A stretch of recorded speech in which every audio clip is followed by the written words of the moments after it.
You are watching 2+U Nevada, and we are continuing our conversation with Chris Polaha, a local man who turned to Hollywood and now is bringing Hollywood to Reno. I absolutely love this story. Mimic's world premiere is tonight in Reno, and then you can see it this weekend in movie theaters starting February 13th, which really works because this is kind of a, not horror light, but... Yeah, it's a spooky little love story. Okay, spooky love story. Yeah. I love that. Yeah. So now, Chris, what does it take to get theater, Hollywood, movies to embrace Reno and consider this like a really good venue for film production? Well, the truth of the matter is that Hollywood goes where the tax incentives are. Okay. So if the state of Nevada and Northern Nevada has a beautiful tax incentive of 25%, which is why we had an incredible local crew that we were able to hire, local actors that we were able to hire, and we brought close to $1 million into the local economy. I mean, That's what I was going to ask. Yeah, it's a really cool thing to be able to say. And I looked at Vancouver, I looked at Atlanta, which are now billion-dollar industries. There are billions of dollars being flooded into these communities. And it changes the communities a little bit. I think at first, everyone rolls out the red carpet and they're like, Hollywood's in town, come on, film in my house. And then about 4 years later, they're like, no, I do not want my streets shut down. I don't want to be quiet while you're filming, like, go. But if Nevada wanted, more film production, I think on the legislative side, the governor and all of the powers that be would have to just sort of up the tax incentives. Mm-hmm. And if they did that, there would be a flood of productions on a massive level, because Hollywood is always looking for incentives. Sure. And again, you answered the question before I even asked it, but you helped boost our local economy and you hired local. Yeah. That's yeah, awesome. yeah, again, a little hair on the face stands up.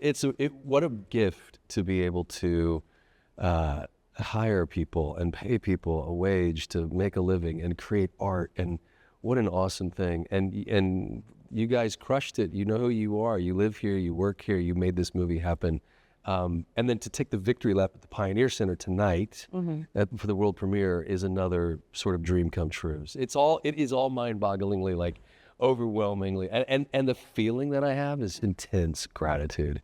I am just so grateful. And, you're very close to your family. Your family's here in town. So when they see that you did this for our community and in our community, like, okay, so you said last block that you were going to be an orthopedic surgeon. Yeah. Are they now like, it's okay, it turned out okay? I mean, I think sometimes they're like, oh, you should have been the doctor. Because, there's ebbs and flows to a career in the arts. I mean, we're contract workers, and so we get paid when we play, but, there's those in-between times. But yeah, no, they're very proud.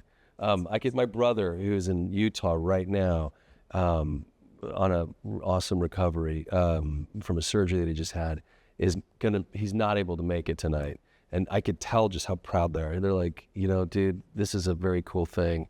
Yeah, my mom and dad, of course, yeah, I'm very proud. So now I'm going to get personal. Okay. Because one thing that I hear about you, I have a friend, a very dear friend who went to school with you, and all she can say is how kind you are and how brilliant you are. And then you hear from like Ari and other people in the industry how kind you are. Hollywood can change people. What is it that has kept you humble and kind? I mean, I'm going to flat out give Jesus the credit, because there is no other. I mean, I think that when our bodies are made for living and dying, and where to quote Mumford & Sons, where you invest your love, you invest your life. And I think that you could go through this world in one of two ways. You can have incredible things happen, but be sort of selfish and greedy, and it all turns to ash, or you can reflect the light of the sun, really, and just keep giving it back as it comes. And I think that, I've got an incredible relationship. My wife keeps me super grounded. She's an amazing human And you've been married how many years? We have been married for 23 years. We've been married like the entire career. Yeah, Julianne, and she is, she's my partner, and she is somebody who holds me accountable and who lifts me up and who does all the things that a great partner is supposed to do. And we have produced 3 incredible young men, and so I've got this family that is sort of takes priority over everything else. I'm doing all of it for them. And I think it's not what you do, but how you do it. I think that as you move through the world, like I'm building a legacy, I'm a world builder, and I'm trying to create things that my sons can look at and say, my dad did this, and he did it in this way. And I'll never forget when my father was, the governor appointed him judgeship back in 2001. And I remember guys like Mills Lane and all these gentlemen stood up and spoke about my dad, and the word integrity kept showing up. They were like, he's just, and a lawyer having integrity is that's a pretty rare thing. Let's be honest. But that was his defining quality. And I remember being a kid at that sort of at the Lear Theater. My mom put this whole thing together for my dad, which the PBS used to replay. It was like it was so wild. But I remember sitting there watching my dad and all these men talk about his integrity. And I was like, I want to have integrity. I want to live a life that people, when I'm old or when I'm gone, people will say, he did incredible things, but how he did it was really even more impressive. So that's the hope, that's the ambition, and that's been the work. And that's where we're going to leave it. Chris, thank you so much for joining us this afternoon. It's been a pleasure having you Thank you. I really appreciate you. I appreciate you. You are watching 2+U Nevada.